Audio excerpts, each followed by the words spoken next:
तो 10 स्टैंडर्ड खत्म, अब 11 स्टैंडर्ड की बारी।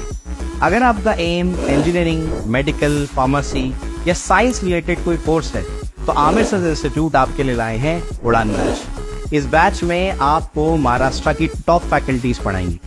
आपके लेक्चर्स स्मार्ट बोर्ड पर कंडक्ट कराए जाएंगे। हर वीक में आपके टेस्ट होंगे। आपकी एंट्रेंस के साथ में बोर्ड्स के लिए भी आपको गाइड किया जाएगा। आपका बच्चा वीक हो, एवरेज हो या टॉपर हो, सारे बच्चों पर इक्वली फोकस किया जाएगा और पेरेंट्स की आसानी के लिए इजी इंस्टॉलमेंट्स प्रोवाइड किए जाएंगे। तो देर किस बात की, अगर आप नीट, जेई, एमएसटी, सीईटी या 11-12 की प्रिपरेशन करना चाहते हैं तो आमिर सर इंस्टीट्यूट को आज ही ज्वाइन करें। नासिक के सातपीर दरगाह पर की जा रही मनपा की तोड़ू कार्रवाई पर सुप्रीम कोर्ट ने लगाई रोक। बुधवार की तोड़ू कार्रवाई के दौरान हुआ था जमकर हिंसाचार। क्या बोले ट्रस्टी, सुनिए।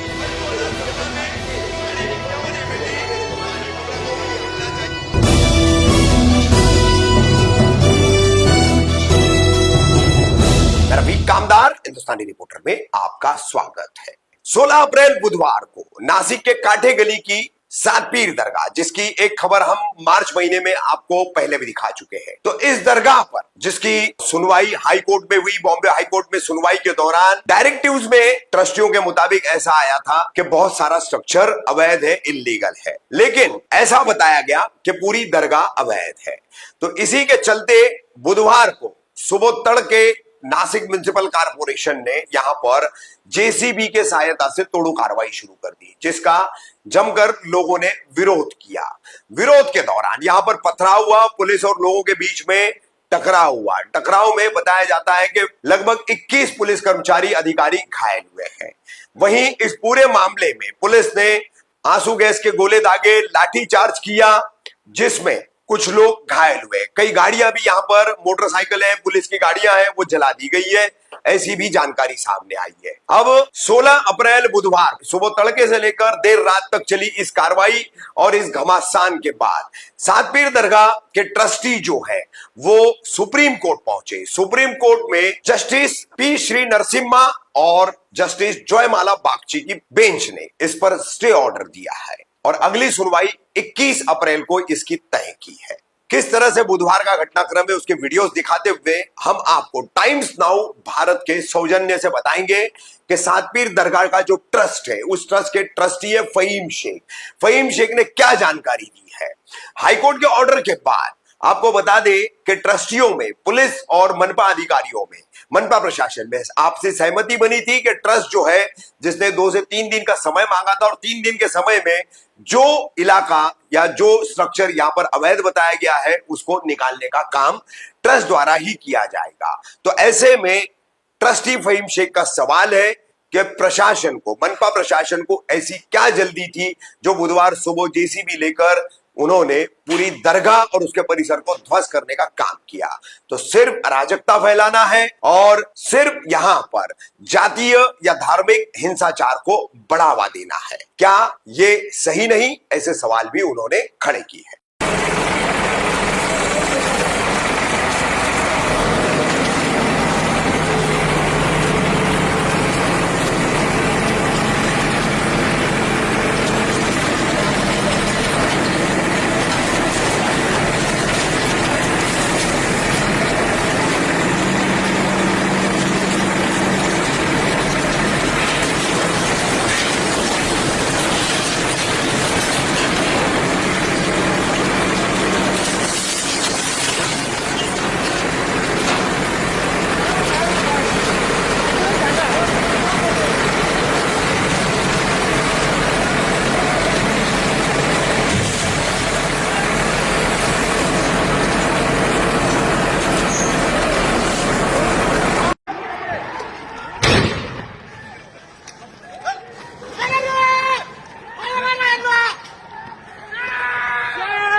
मामा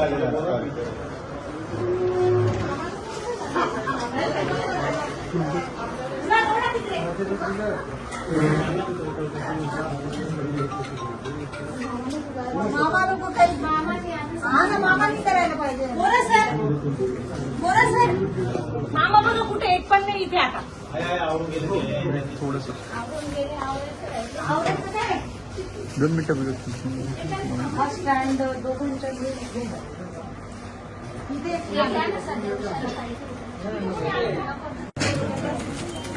काय ना विचारा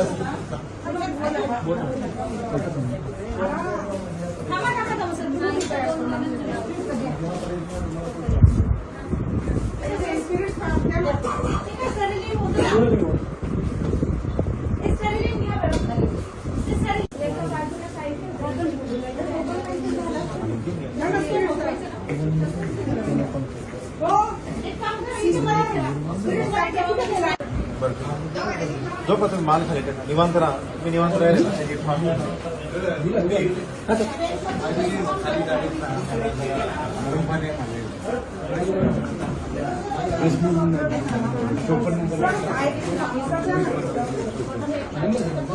फहीम भाई, जो बातें हमें सामने आ रही हैं सुनने में, जो पुलिस की तरफ से, जो पुलिस का वर्जन है, उनका कहना है कि पहले आपके जो ट्रस्टीज हैं या दरगाह के जो लोग हैं उनके साथ बातचीत हो चुकी थी, कंस्ट्रक्शन जो इलीगल था उसको हटाने के लेकर भी रजामंदी हो गई थी, उसी के तहत वो कार्रवाई कल रात को करने के लिए आए थे। तो अचानक से जो मॉब इकट्ठा हुई उसके बारे में जरा बताइए, क्योंकि उसी के बाद से कह रहे हैं कि जो है कोई सुनवाई नहीं हो रही थी और जो है लोग काफी ज्यादा अग्रेसिव होते चले गए और जो है हंगामा बढ़ता चला गया। सबसे पहले मैं तो आपको एक बात बता दूं, ये इलीगल कंस्ट्रक्शन और इलीगल कुछ भी नहीं था। जो हाई कोर्ट का डिसीजन था, हाई कोर्ट ने वहां पर जो पेपर प्रोड्यूस करने में टाइम लगा था, उसके लिए हाई कोर्ट ने हमारे को वहां पर एक ऑर्डर नहीं बोला जाएगा, उसको एक डायरेक्शन दिया था कि ये जो प्रोसेस है, ये जो नगर पालिका की जगह है, नगर पालिका के ऊपर जो बना है, ये नगर पालिका का बोलना है कि इलीगल है, बस इतना ही कहा था। हाई कोर्ट ने कहीं पर भी ऐसा मेंशन नहीं किया है कि ये इसको तोड़ दो, इसको फोड़ दो। आज हमको लेकिन उसको तो इलीगल कंस्ट्रक्शन जो है अपने ऑर्डर में बताया ना कि वो जो बना हुआ है वो इलीगल है। बॉम्बे हाई कोर्ट ने, बॉम्बे हाई कोर्ट ने क्या बताया, जो नगर पालिका ने पेपर डाले थे उसके वजह से इलीगल बताया था। इलीगल बांध कर, अभी वो 350 साल पुराना था, सब चीजें वहां पर इलीगल कहाँ से आया जी? इतना पुराना इलीगल रहता है क्या? ऐसे तो बहुत सारे आज के तारीख में इलीगल। लेकिन यहाँ पे जो महानगर पालिका है उनके अधिकारियों से बात हुई तो वो बता रहे हैं कि साल 2000 से लेकर 2025 के बीच में वो सारे कंस्ट्रक्शन हुए। नहीं, ये सब झूठ है जी, ये सब झूठ है। अभी हमको जो सुप्रीम माननीय सर्वोच्च न्यायालय नाम, जो भारत का सर्वोच्च न्यायालय, उसने स्टे दिया है। ओके, फिर स्टे क्यों दिया है? कभी स्टे मिला? आज ही मिला है, आज ही मिला। आज सवेरे हमको स्टे मिला है जी। और आपको बहुत जल्द हम स्टे की कॉपी भी आपके इसमें दे क्या ये स्टे मिल जाने के बाद आपका कहना है कि ये जो कार्रवाई हुई है कल देर रात को की गई है, या महानगर पालिका पुलिस के साथ आके वहां पे कार्रवाई? नहीं, ये कार्रवाई प्री प्लान थी ना, ये जो कार्रवाई थी ना प्री प्लान थी। इनको पता था हमारे पास दरगाह के जो भी पूरे दस्तावेज पूरे हमारे पास मौजूद है जी। और आज हमने जब सुप्रीम कोर्ट में जब हमने हमारे दस्तावेज डाले थे हमारे वकील के थ्रू, तो आज हमको स्टे मिलना ही था जी। तो इनको पता था स्टे मिल जाएंगे। ये जो कुछ तो तोड़क कार्रवाई हुई, ये सिर्फ राजकीय दबाव तंत्र के अंदर हुई। इसमें ना किसी को तो वो दरगाह से तकलीफ थी, है ना है होंगी, क्योंकि वहाँ पर दरगाह पर कोई मुस्लिम समाज का ही नहीं जाता, वहाँ पर हर समाज के भाविक जाते। और इवन आपको बताता हूँ कि वहाँ पर जो ट्रस्ट है वो एक सिर्फ मुस्लिम नहीं है, वहाँ पर हर समाज के, हर जात के लोग ट्रस्टी है। तो ये जो सब किया जा रहा है, ये सिर्फ महाराष्ट्र में, नासिक में दंगल भड़काना, ये राजकीय द्वेष है। लेकिन ये जो स्थानीय पुलिस के जो अधिकारी हैं, डीसीपी जो हैं यहाँ के, या जो है जो आला अधिकारी हैं, सीपी सर से भी हमारी बात हुई, उनका कहना है कि ट्रस्ट के लोगों से हमारी इसको लेकर बातचीत 2 दिन से 3 दिन से लगातार चल रही थी। उन्होंने कमिटमेंट भी दिया था, ये तक कहा था कि आज कुछ आप लोगों के वहां पर दुआ की जाने वाली थी और उसके बाद आप लोग अगले 2 से 3 दिनों में वो कार्रवाई करने वाले थे और वहां पे जो कुछ भी इलीगल था उसको हटाने के लिए सहमति आपने दे दी थी। उसके तहत ही वो लोग वो जो है कल रात को टीम लेकर आए और अचानक से ये सारी चीजें क्यों हुई अचानक? जब सहमति हो गई थी, दोनों हमारे समुदाय के धर्मगुरु साथ में बैठे थे, पुलिस प्रशासन से बात हो गई थी, तो फिर तोड़क कार्रवाई अचानक इतने सवेरे सवेरे करने की जरूरत क्या आ पड़ी जी? इनको मतलब आपका ही कहना है कि उन्होंने कमिटमेंट दे दी थी कि 2-3 दिन का आपने जो बात कही उस पे वो रजामंद हो गए थे। कोई भी धार्मिक स्थल रहने दो, ये हिंदू का रहने दो, मुस्लिम का रहने दो, अगर किधर से कायदे कानून के हिसाब से इलीगल आता है तो उसकी एक धार्मिक विधि रहती है, वो फौरन किसी को उठाकर तोड़ना नहीं रहता है। तो कल जब पुलिस प्रशासन से हमारी बात हुई थी, पुलिस प्रशासन ने हमारे कहा था कि आप आपकी धार्मिक विधि के हिसाब से इसको निकाल लो, अगर इलीगल है तो निकाल लो। तो हमारी सब बात हो गई थी। आज से हम तो हमारी धार्मिक पूजा पाठ वहाँ पर चालू करके जो इलीगल निकलने वाला था हम निकालने वाले थे। ऐसा उनका जो नगर पालिका का बोलना इलीगल है वो हम निकालने वाले थे। पर ये अचानक इनको इतना आनंद फानन में इतनी कार्रवाई करने की जरूरत क्या पड़ी, जो सवेरे सवेरे 5 बजे जब सब पब्लिक सोई हुई है, तो ये करने की वजह क्या, यही बात बोल रहा हूँ, ये राजकीय षड्यंत्र है। ये पूरा राजकीय षड्यंत्र रचा गया है। ये धार्मिक द्वेष फैलाना है, दंगे भड़काने हैं। ये धार्मिक द्वेष के प्रेशर में आके ये सब आनंद फानन में कार्रवाई की गई, जो कार्रवाई के हमें सर्वोच्च न्यायालय ने आज हमें उसकी पावती दी, स्टे दिया हमको। जी, लेकिन अब तो सवाल इसमें इसलिए भी आपसे ये पूछा जाएगा कि जो पुलिस वाले घायल हुए हैं उनका सीधे साफ तौर पर जो इंजर्ड हैं, हम इंजर्ड जो है एसीपी रैंक के ऑफिसर उसमें खुद हैं, उनसे हमारी बात हुई तो उन्होंने कहा कि हमारे ऊपर छतों से या ऊंची जगहों से जो है पत्थर फेंके गए हैं और अचानक से इतनी ज्यादा जो है मात्रा में पत्थर आ रहे थे कि हमें अपने आप को प्रोटेक्ट करने का भी मौका नहीं मिला। तो ये सारी चीजें क्या संकेत दे रही है, क्योंकि पुलिस का ये कहना है कि ऐसे अचानक से छतों पर से तो पत्थर इतनी बड़ी संख्या में नहीं आ सकते, ये क्या चीज? देखो, छतों से आ रहे थे कि जमीन से आ रहे थे, तो वहां पर हम मौजूद नहीं थे, पहली बात। दूसरी बात, ऐसी तोड़ कार्रवाई पिछले महीने 22 तारीख को हुई थी। आज जितना समुदाय वहां पर मौजूद था उससे कहीं ज्यादा तादाद में उस वक्त भी मौजूद था। तब क्यों नहीं हुई ऐसी तो पत्थरबाजी? ये भी जो पत्थरबाजी, ये भी बहुत बड़ा राजकीय षड्यंत्र रचा गया है। हम वहां पर हमारे धर्मगुरु जिन्होंने पुलिस प्रशासन से बात कर ली थी, हमारा सब तरीके से हो गया था कि हम 3 दिन में हमारी धार्मिक विधि करके उसको निकाल लेंगे। अचानक में जब हमारे धर्मगुरु के अंदर विधि चालू थी, बाहर अफवाह फैलाई गई कि पूरा स्ट्रक्चर डिमोलिश कर रहे हैं, और बाहर हम जब आकर देखते हैं तो पथराव चालू है। अभी पथराव करने वाले कौन थे? अगर ये जो पथराव करने वाले जो आरोपी थे, तो पिछली बार जो इतना जमा था तब क्यों पथराव नहीं हुआ? हम अमन शांति वाले लोग हैं, और ये जो पथराव हुआ, ये पथराव के पीछे बहुत बड़ा राजकीय षड्यंत्र रचा गया। तो 15 लोगों को अरेस्ट कर लिए हैं सर, उनको तो कोर्ट में भी लेकर गए हैं, उनमें से कुछ लोगों के नाम भी जो ये उजागर कर दिए हैं। बिल्कुल बिल्कुल बिल्कुल, एकदम सही बात। ये क्या, ये जो पत्थरबाजी हुई है उसको आप समर्थन करते हैं इस तरीके से जो पुलिस वालों के ऊपर निशाना? हम बिल्कुल, जिन्होंने पत्थरबाजी की है हम उसका खंडन करते, तीव्र निषेध करते। ऐसे लोगों का हम कभी समर्थन करेंगे नहीं और कभी ये नहीं कर साथ देने वाले नहीं। पर इसके पीछे का जो राजकीय षड्यंत्र है, किसने करने लगाया है, क्यों करने लगाया है, इनको सिर्फ जाति द्वेष फैलाना है। भाई मैं इतने बता रहा हूँ, पूछ रहा हूँ आपसे कि अगर पत्थरबाजी करनी थी 22 तारीख को, तो इससे ज्यादा पब्लिक वहां पर मौजूद थी, तब क्यों नहीं किए? अमन शांति से सब चालू था। जब हम वहां पर खुद मौजूद थे पुलिस प्रशासन के साथ में, ना किसी ने गाली दी, ना किसी ने नारा लगाया, ना। यानी जिस समय पत्थरबाजी हो रही थी आप थे साथ में पुलिस के साथ? आज की बात नहीं कर रहा हूँ। अच्छा, जो पिछली बार हुई थी 22 तारीख को, 22 मार्च को जो हुआ था, भी उन लोगों ने जो है प्रशासन की तरफ से कुछ कार्रवाई करने के लिए की। बराबर। फिर तब पत्थरबाजी, हम अमन शांति चाहते, और ये जो कल पत्थरबाजी हुई, ये कुछ समाज कंटक थे, ये राजकीय षड्यंत्र था इसके पीछे। और ये जो बच्चे जमा कर रहे हैं, ये निर्दोष है। ये बेचारे छोटे छोटे बच्चे जो स्कूल में जाते हैं, इनका एजुकेशन खराब होगा। तो मेरी पुलिस प्रशासन से ये विनती है, हम समर्थन नहीं करते, हम इसका तीव्र निषेध करते। जिन्होंने पत्थरबाजी की है, हम एकदम तीव्र निषेध करते, कड़े शब्दों में निषेध करते। पर हमारा इतना ही, पुलिस प्रशासन से जो सही में गुनहगार है उनके ऊपर कड़क कार्रवाई करो, हम आपके साथ में। हम उनका समर्थन नहीं करने वाले, पर जो निर्दोषों के ऊपर आप कार्रवाई कर रहे हो, किसी के बोलने के ऊपर या जो भी कर रहे हो, तो ये ना करें।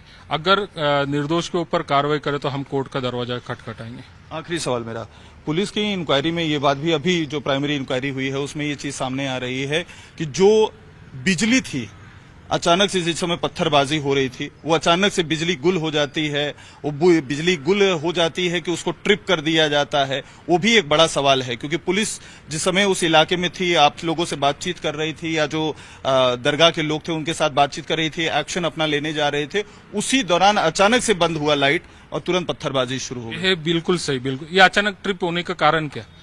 कोई साधारण आदमी जाके तो ट्रिप नहीं कर सकता। मैं भाई आपको ये बता रहा हूँ, इसके पीछे बहुत बड़ा राजकीय षड्यंत्र है, जिसका नासिक जलाने का पूरा षड्यंत्र था, कल वो फेल हुआ है। पर कुछ जो असामाजिक तत्व थे, आप पुलिस प्रशासन हो, पुलिस प्रशासन इन्वेस्टिगेशन करो और ऐसे असामाजिक तत्वों को ढूंढ कर निकालो और उनके ऊपर कड़ी से कड़ी कार्रवाई करो।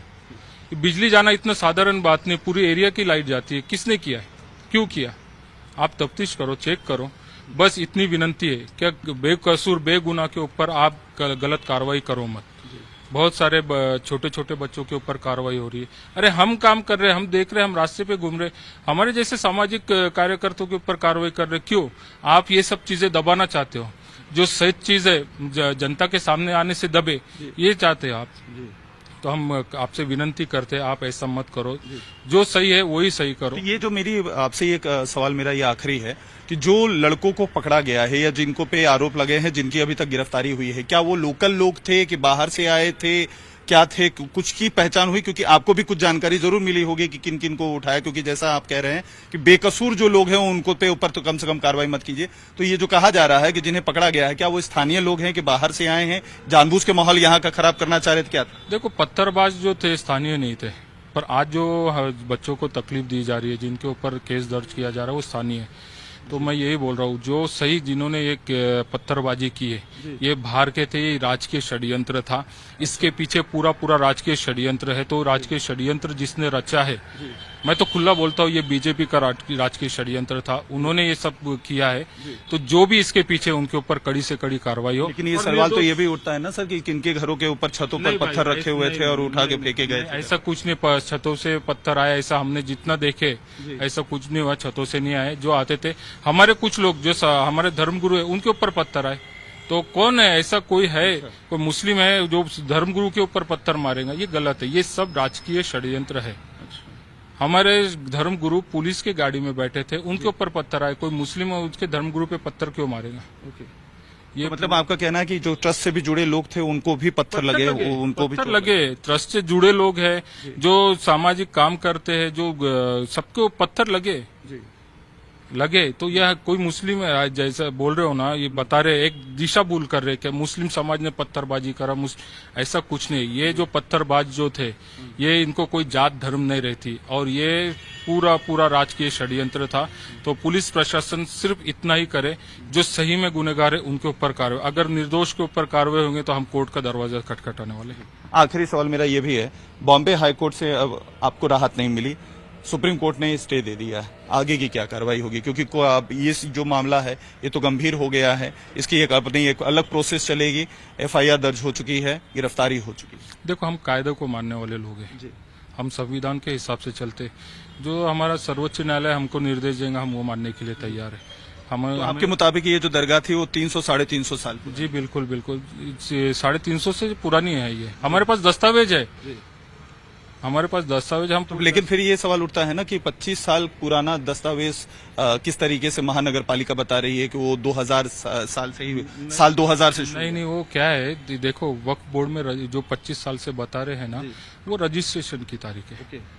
जब कोई संस्था या ऐसा था, वो तो उसको रजिस्टर वक्फ बोर्ड में रजिस्टर, वो तारीख बता रहे, वो दिशा भूल कर। तो मतलब आपका साल 2000 में वक्फ बोर्ड में आपकी ये जो दरगाह थी वो रजिस्टर्ड हुई थी, तो ये दिशा भूल कर रहे। वो कई सालों से, 300-350 सालों से, उसके भी पहले से है वो दरगाह।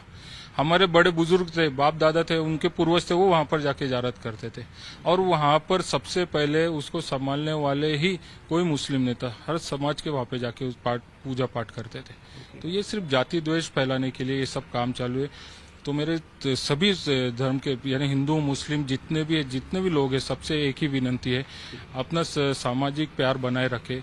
कोई गलत राजकीय जो फायदा उठाने के लिए आपका वापर कर रहे हैं, ऐसे लोगों के बहकावे में ना आए, क्योंकि ये पूरा राजकीय षड्यंत्र है। ये सिर्फ दरगाह शहीद नहीं हुई है, सिर्फ मुसलमान को ठेसने लगी है, एक हिंदू को भी लगी, एक ब्राह्मण को भी लगी, एक सिख को भी लगी, एक ईसाई को भी लगी है। वो धार्मिक स्थल है। लेकिन जो पत्थरबाज हैं उनके ऊपर कार्रवाई, कड़क कार्रवाई, सिर्फ कार्रवाई नहीं, पर मैं वापस से बोल रहा हूँ, किस पर जो पत्थरबाज असल निर्दोष पे अगर कार्रवाई होती है तो हम कोर्ट का दरवाजा खटखटाएंगे।